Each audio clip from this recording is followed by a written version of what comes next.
All right, today I'm going to do a 18-month review on these Producer Pride Defender Coops. These were bought from Tractor Supply. It's a relatively expensive coop at about $1,300 after tax a piece, so they are not cheap. But let's go over the coops, what we like about them, what we don't like about them after having them for 18 months, and maybe it'll help y'all make a decision as to whether or not y'all want to make the investment on one of these coops. Okay, for starters, you know, a big question a lot of people have is how many birds a particular coop will hold. I don't remember what the advertised number of birds these coops are supposed to hold, but we keep, in this coop over here, we have 13 birds, and in the one next to it over here, we have 15 birds. Now these are full-size birds. These are gold and silver death layers. Now you would not be able to keep as many birds as we have in these coops without having an attached outside run that they can come out into like we have here. Each one of these runs is about 20 feet wide by 40 feet deep. So they have a lot of room to move around, but the 10 by 10 coop, the 10 by 10 run that comes with the coop is not going to be large enough to hold this many birds. I would say 6 to 8 birds, full-size birds, would be your maximum on being able to comfortably keep them inside that kennel run at all times. So keep that in mind when you're considering this coop. Now the biggest plus to this coop, or one of the bigger pluses to this particular coop, is the run. These coops come with a very heavy run. Something that a dog or a smaller predator, there's no way that they're going to be able to get into this wire run. This isn't just chicken wire or normal welded wire. It's a real heavy gauge, probably 10 gauge, 8 gauge wire. And these panels are also bolted together with these brackets. And once you tighten these up, these things are put together extremely well. And there's no chance that something's going to be able to rip into this or tear these things apart to be able to get into the coop. Now, if you have concerns of digging animals, then you would need to set this down on top of probably some type of wire, welded wire, buried in the dirt, maybe a few inches down, so that something couldn't dig in. Now, we don't really have that problem here, or we haven't yet, but that would be a consideration. And as you can see, just like on the outside, the top of the coop also has this real heavy gauge welded wire top so that nothing can come in through the top. Now there are gaps in this, so something really small would be able to squeeze through here. I don't see, a raccoon or a possum or a skunk or something like that's not going to be able to squeeze through these holes. They're not wide enough. This is probably only about not even 2 inches wide, maybe 2 inches. But squirrels and birds can get in and eat your chicken feed. Now this top that I have on this coop is actually doesn't go with this coop. It's a top that Tractor Supply sells to go on a 10 by 10 kennel, and I don't remember the name brand of the kennel, but it actually fits directly on this coop, just like it was made for it.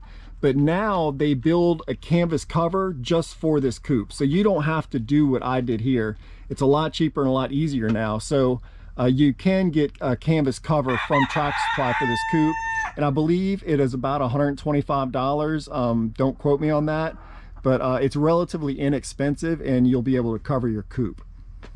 Now, as far as how strong this is a really strong top. As you can see, we have water buckets hanging from the top, and we've never had an issue with this sagging or failing structurally or having any issues like that. So you can hang your feed and your water from the top of this top of this coop. It's strong enough for that. Now, if you plan on growing out smaller birds like chicks, less than 2 months old, you will need to put some type of chicken wire or deer netting like we did here, because the holes are 2 inch by 2 inch, and a small bird can pretty easily get through. And we grew out some birds in here, and so we had to add the chicken wire to this one. And the one next to it, we actually added deer fencing, which is preferred, and I'll show you that in just a second. but you will have to add something if you're going to have young birds in here. So when it comes to the door, it has a good latching system on it. It's adequate. You have to lift up. You can either lift up from the inside or the outside and swing it either direction, and then you can open the door. It also has a couple of holes in the bottom here and here so that you can use a carabiner or something like that to clip and close it. So because a raccoon, if you have a lot of raccoon issues, which we do, raccoon could probably pretty easily figure this one out. It's not a compound or a complex latching system, but since they have these two holes, it covers all your bases. Now another big advantage to this the doors on these coops is this door panel. It's all these panels. It's built with several 5 foot wide by 6 foot tall panels, and so you can place this door panel anywhere you want. So in our other coop, the door panel is actually on the back. So how you position your doors and where you put your coop is completely up to you. It's very modular in that way. So that's a really nice feature to this coop. So as far as cleaning the coop goes, it is relatively easy to clean. You simply open your door and you have these trays in here. You can see we have a couple birds who are roosted already. But you have these trays and you simply slide them in and out. You can take them out and dump it and then put it back in, which makes it pretty easy to clean. One of the problems we have with this coop is this rear bar back here, the support bar. The chickens use this as a roost. And so what happens is they end up with droppings in the nesting boxes behind them, and we have to clean that out. So it would have been nice if this would have had some type of protection over the top, which I will probably add, so that you wouldn't get chicken droppings in your nesting boxes. So on the inside of your coop here, you have your 4 roosting bars. You have 2 on the lower level towards the outside, close to the doors. And then you have 2 upper, higher ones on the towards the inside of the coop. Now each one of these will easily hold 3 full-size birds. They can hold 4. They like to kind of huddle together anyway. So it's not uncommon to see 4 on one of these roosts. But as I mentioned before, what they will do is if it gets overcrowded, they will roost on this metal bar in the back, and that's where you start to have a little issue with having droppings in your nesting box. In addition to your the door for clean out, right underneath that is another door, and actually you can open this one, and if you free range your birds, they can actually come out of the coop and go free range, which is really nice. Also, if you choose to put shavings under there, then it's easy to use a rake and rake it out, clean it.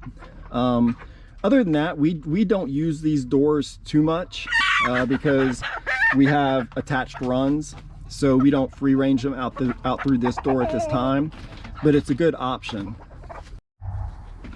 Now as far as the latches go, when I first got these coop, I thought for sure these latches would not last very long. They are very lightweight, and they're screwed in with very small screws, but after 18 months we have not had a single failure on these latches, and we open these up on a very regular basis. We clean our coops every other day, so these have held up to my surprise, and they show no signs of failure. Same for the hinges. While they do look very small and the rivets are pretty small that hold them in, we have not had any failures on those hinges to date. Now in the back, I'll come back to the nesting boxes. These have a door that opens down. Instead of most of your coops, it has a top that flips up and you reach into your nesting box. I much prefer coops that have a door that lifts up from the top and folds up. These shavings will get inside down here, and it keeps you from being able to close it, so you have to scrape the shavings off every time you open it.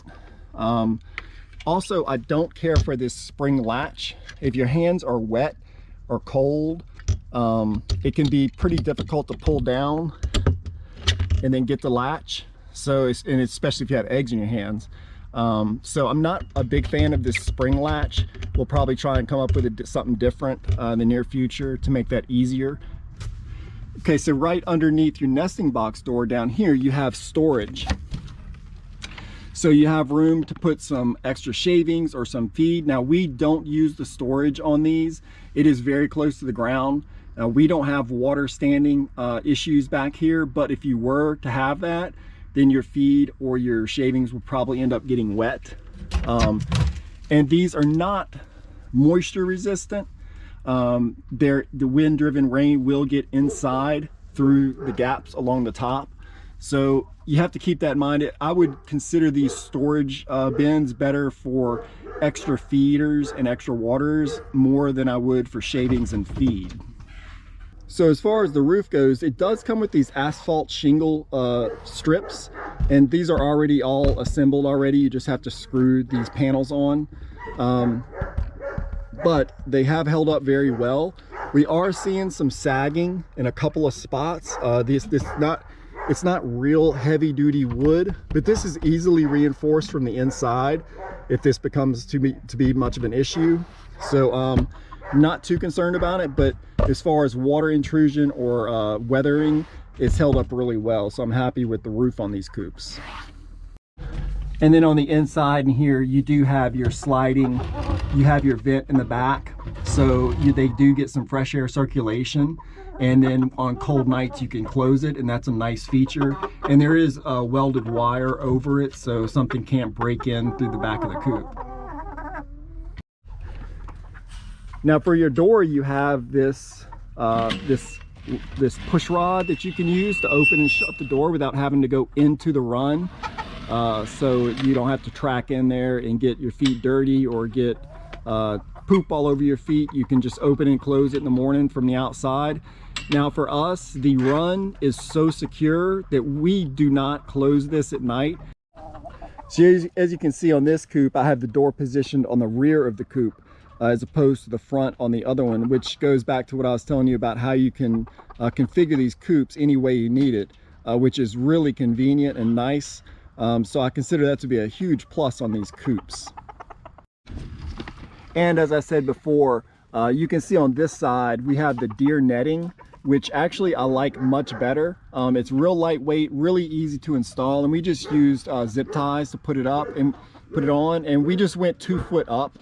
And that way when we grow chicks out in this coop, if we were to, this will keep them inside and keep them from getting out. Now, as a testament to just how strong these coops are, we had a tropical storm last year. I don't remember exactly when. It was late in the summer. And this entire coop and run was picked up and flipped over upside down. The coop stayed attached to the run. I didn't have it anchored good enough, and the top that I have bolted to it caught the wind. And of course it was very strong winds. But it flipped everything over upside down. And what I had to do was disconnect the coop and flip everything back over. And we did get some damage. You can see some bending, like in the corner here. You can see this gap is a little bigger than it should be. Little bit of bending up here along the top. But all things considered, considering this thing was picked up and flipped over, this thing held up really well. And I mean, that really is a testament to just how tough this coop and this run really are, and how well they're built. Now, another thing we had to do with these coops, I already mentioned the gap between the two trays, but here we have another 2x2 that we had to put in. And what this is, there's a large gap between where the ramp comes up into the coop and the bottom. And a mouse can easily get into this coop, and we were actually having an issue with that some time ago. So what we did is we just built a 2x2, cut a 2x2, and we slipped it down in there, and that kind of closes it off. Now you will have issues with water entry along the bottom and the side. There's a pretty large gap, and wind-driven rain, or just really rain at all, it will get into this coop, and it will get wet underneath your trays. And it will also start to get your shavings wet. Now we have not had any rust issues with the trays, even though they're wet quite often, which I half expected, but it actually was not a problem, or at least not yet. So I'm happy with that. But if it becomes a problem, I'll replace it with plywood. It's fixable, but you are gonna get water entry unless you put some type of weather stripping around your doors. So in the end, do I recommend this coop? I do recommend this coop. This is an excellent coop. It is on the expensive side. As I said, these coops will run you upwards of $1,300 unless you have a coupon or you can catch them on sale. Now, you are getting what you pay for. They're excellent coops. They're very well built. I highly recommend you use waterproofing, some type of waterproofing on all the wood surfaces before you assemble them. That's what I did. You can get the Thompson's water seal in the spray can and just go over it really good and get a good water seal put on it. That was one of the things I did before assembling either one of these coops, and I have not had any rotting issues on the external wood. Okay, so here's a screenshot of the new design of the Defender coop like I have. I got this screenshot off of Tractor Supply's website.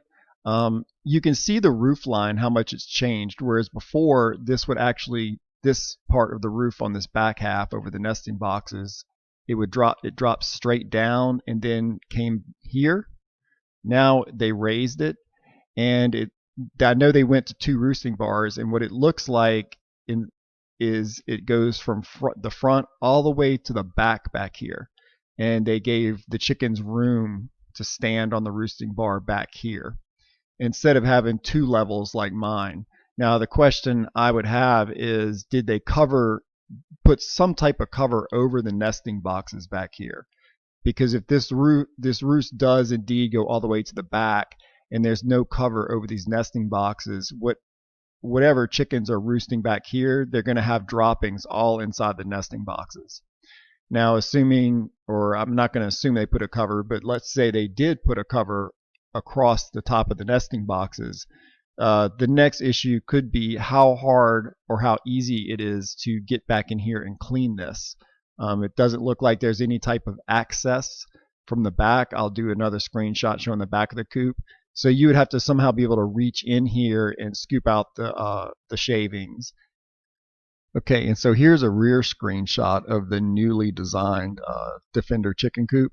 And like I was saying, if this floor goes all the way across, I don't see any hinges or latches on this panel to lead me to believe that it can be opened and you could clean if there was a floor across right here for that roost. I don't see any way to reach in there and clean except through this access door, and I don't know how easy or how hard that would be. I would only have to speculate, but they do have the same storage that they have on the version of this coop that I have, and they also have this side door to open to let them free range, so that appears to be the same. The nesting box doors also appear to be designed the same.